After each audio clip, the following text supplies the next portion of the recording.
mempersembahkan serial Sandiwara Radio Borobudur.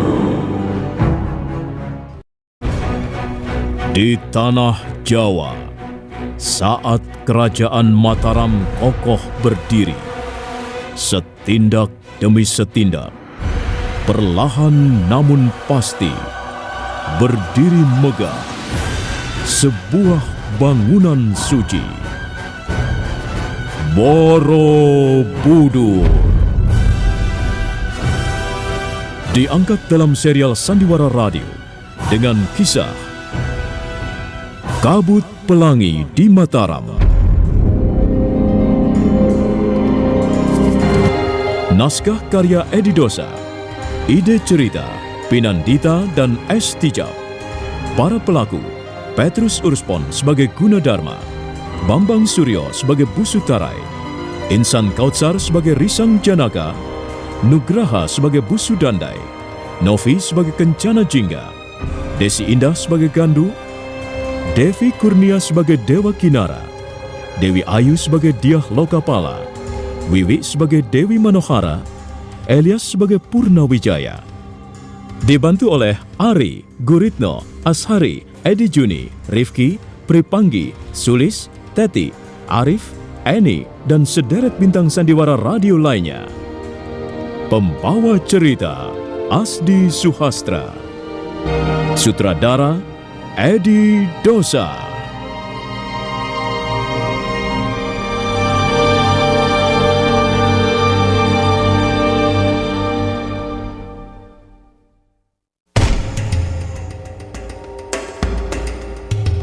Setelah merasa cukup jauh dari lingkungan Istana Mataram, Ganda Wiyuha yang saat itu membawa Dewa Kinara terbang di atas dahan-dahan pohon segera melompat turun. Dewa Kinara tampak sangat terkesan oleh penampilan laki-laki yang menculiknya. Dia lalu mengajukan pertanyaan-pertanyaan. Tampaknya dia ingin tahu lebih banyak tentang Ganda Wiyuha. Tadi aku senang sekali. Apa? Aku senang sekali kau berkelahi dengan ayahku. Kau rupanya juga seorang pendekar yang hebat.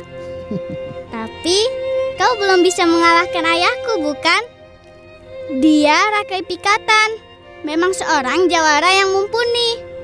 Dia terkenal sakti mandraguna. Suatu saat nanti, aku akan membuat ayahmu bertekuk lutut di telapak kakiku. Sekarang belum, karena aku bertarung juga dengan setengah hati.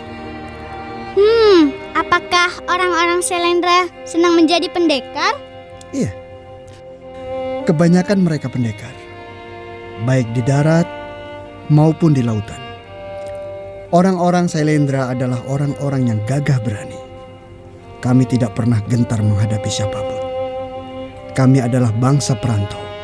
Kami menyeberangi 7 samudra yang mengelilingi hampir seluruh kawasan Nusantara ini. Bagaimana? Kau tidak lagi takut padaku? Tidak. Mengapa? Aku tahu, kau pasti orang suruhan ibuku. Kau disuruh menculikku, bukan? Sekarang kau mulai pintar ya. Memang benar. Sudah hampir 2 bulan ini aku kenal ibumu. Dan sekarang kami bekerja sama. Oh, siapa itu?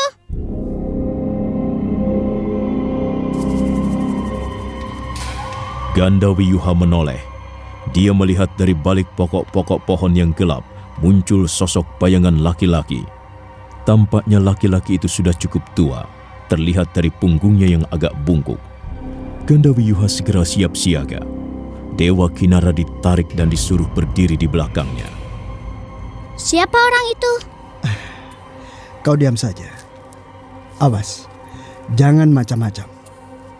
Jangan mencoba untuk melarikan diri, karena aku pasti bisa menangkapmu kembali. Diam dan tenang. Hei, apa yang kau lakukan di situ? Siapa kamu? Rupanya kau kaget, Kisanak. Maafkan aku. Aku tidak bermaksud apa-apa.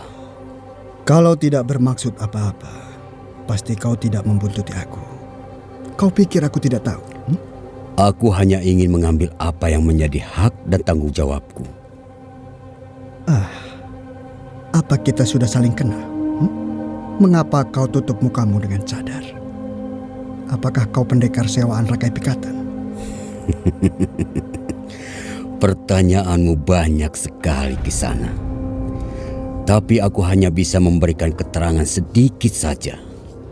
Mungkin suatu saat nanti, kalau kita ada kesempatan bertemu lagi, aku akan memberikan penjelasan tambahan yang mungkin bisa memuaskan hatimu. Sekarang belum. Memang, kita belum saling mengenal. Walaupun aku tahu kau orang Sailendra.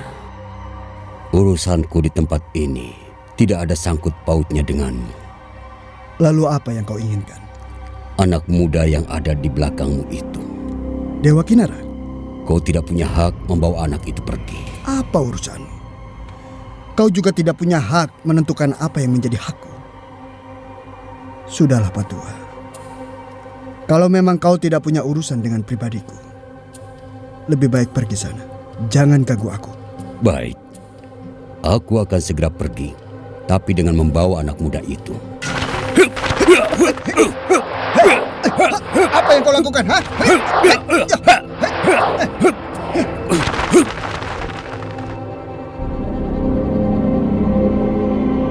Kurang ajar. Siapa orang tua itu? Gerakannya sangat cepat.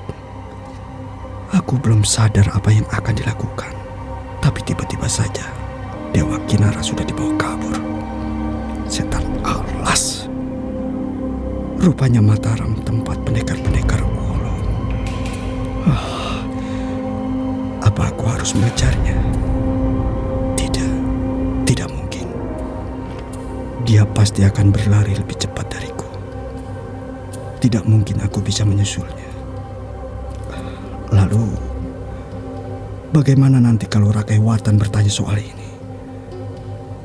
Aku sudah sanggup membebaskan Dewa Kinara.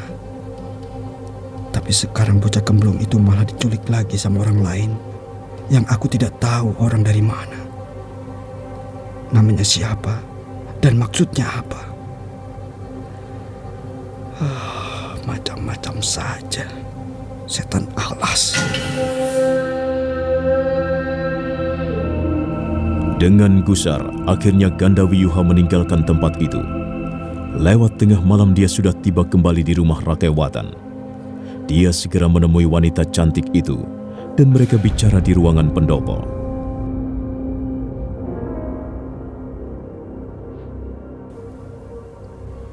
Saya menyesal sekali Tuan Putri. Seharusnya saya lebih berhati-hati.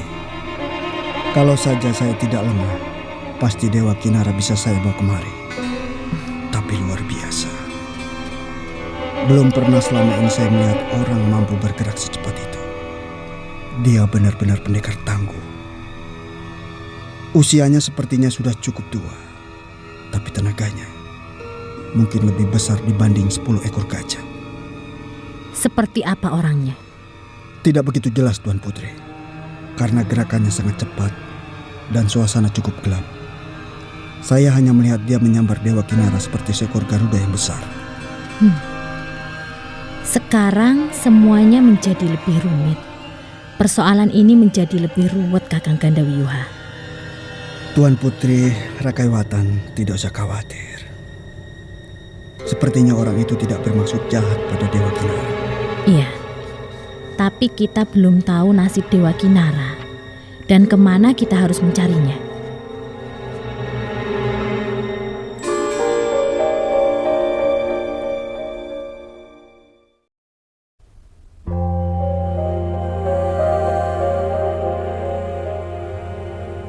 Sinar matahari pagi yang hangat mengusap dedaunan.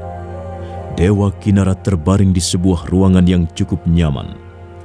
Dia tergagap bangun ketika jendela ruangan terbuka lebar dan cahaya matahari menyerbu masuk. Seorang laki-laki tua berdiri di depannya dan menaburkan senyuman lembut. Kau berbaring saja dulu anak muda. Tubuhmu masih lemah. Istirahat dulu. Siapa kau?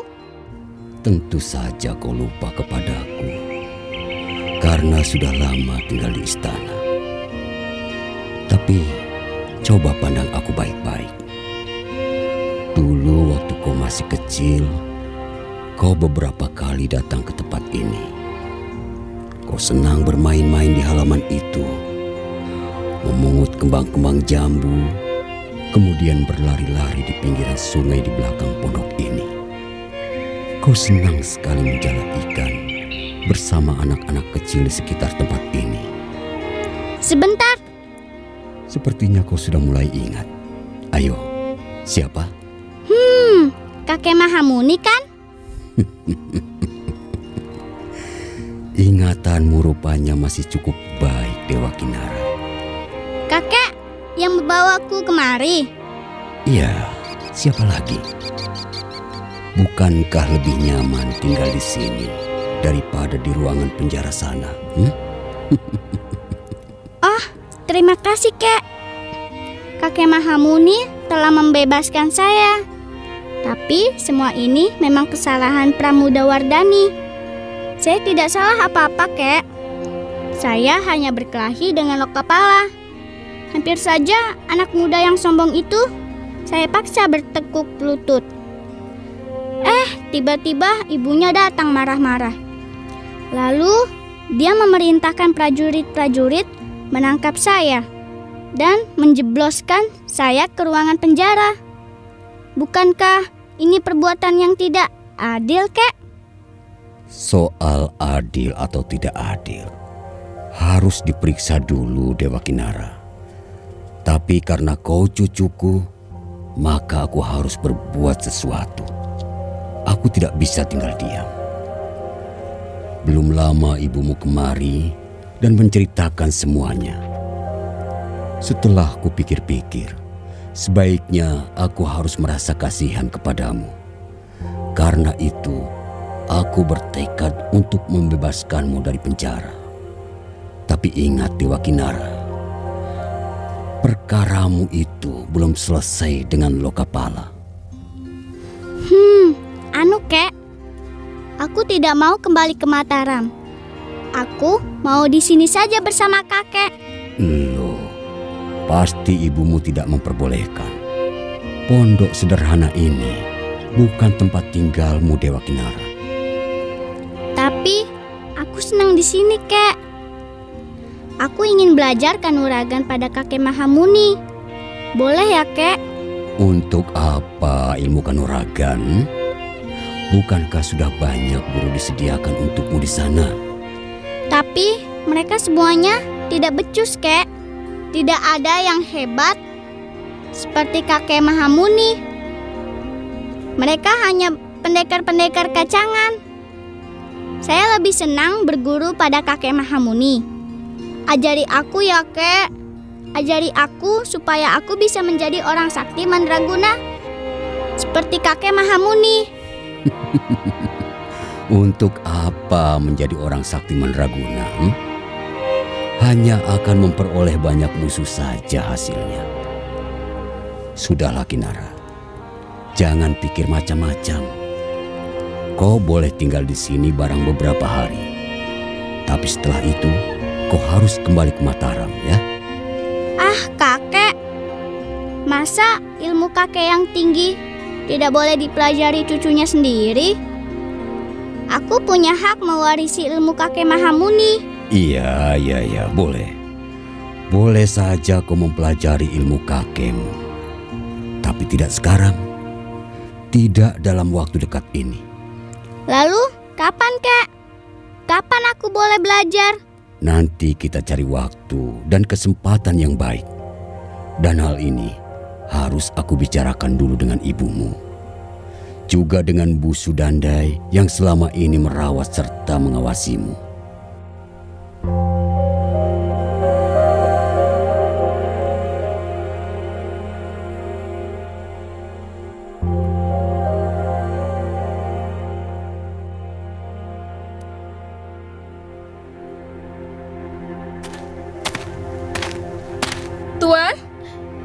Tuan Gunadarma? Tuan? Mau kemana, Tuan? Mengapa Tuan diam saja? Sejak tadi saya membuntuti Tuan, memanggil-manggil nama Tuan. Tapi Tuan Gunadarma tidak juga mau menyahuti suara saya. Mengapa? Jingga, tak ada alasan kita bersama-sama lagi. Saya hanya mohon bantuan Tuan. Saya tidak tahu jalan. Saya harus segera menemukan Manohara. Saya tidak bisa membantumu. Jadi, Tuan tidak bersedia saya ikuti? Kau jangan mengganggu perjalananku, Jingga. Aku mempunyai tugas yang sangat penting. Aku tidak bisa menuruti keinginanmu. Carilah Manohara sendiri. Tuan Gunadarma malu berjalan bersama saya. Apakah saya terlalu jelek sehingga Tuan malu berdekatan dengan saya? Bukan karena itu. Lalu karena apa? Percayalah, saya berjanji tidak akan mengganggu Tuan. Dan aku sudah berjanji tidak akan berhubungan dengan perempuan lagi. Cukup jelas? Aneh sekali. Apa alasan Tuan tidak ingin lagi berhubungan dengan perempuan? Karena perempuan hanya akan membawaku ke kubangan dosa. Itu pendapat yang keliru, Tuan. Justru kehadiran perempuan akan membuat hidup Tuan Gunadarma menjadi lebih lengkap dan bermakna. Sudahlah, jangan mengajakku berdebat soal itu. Lebih baik kau pergi. Jangan membuntuti aku lagi. Sampai hati Tuan Gunadarma mengusir saya. Apakah Kencana Jingga benar-benar sudah tidak ada harganya di depan Tuan? Dengar, kalau kau tidak mau juga pergi, aku tidak segan-segan memusnahkanmu. Kejam sekali Tuan pada diri saya. Kalau kau tidak percaya, aku akan segera membuktikannya. Tapi kalau kau mau menuruti kata-kataku, kau mau segera pergi dan tidak mengikuti aku lagi, semua akan berjalan dengan baik. Dan kita akan menyelesaikan urusan kita masing-masing. Kau boleh mencari sahabatmu Manohara sesuka hatimu. Dan aku pun bisa menjalankan tugasku dengan lapang dada dan leluasa. Oh, kau masih juga berdiri di situ, Jingga. Sekarang Tuan mengusir saya. Saya akan melakukan apa saja agar kau tidak lagi membuntuti aku. Saya akan membuktikan kata-kataku ini.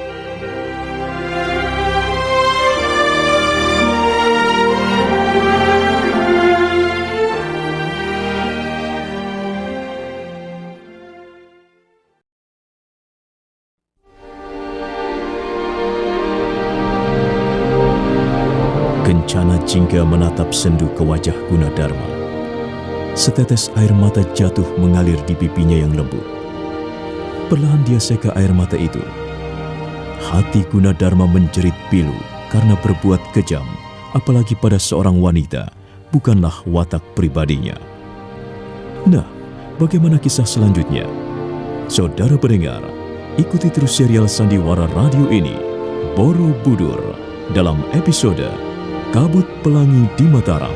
Sampai jumpa.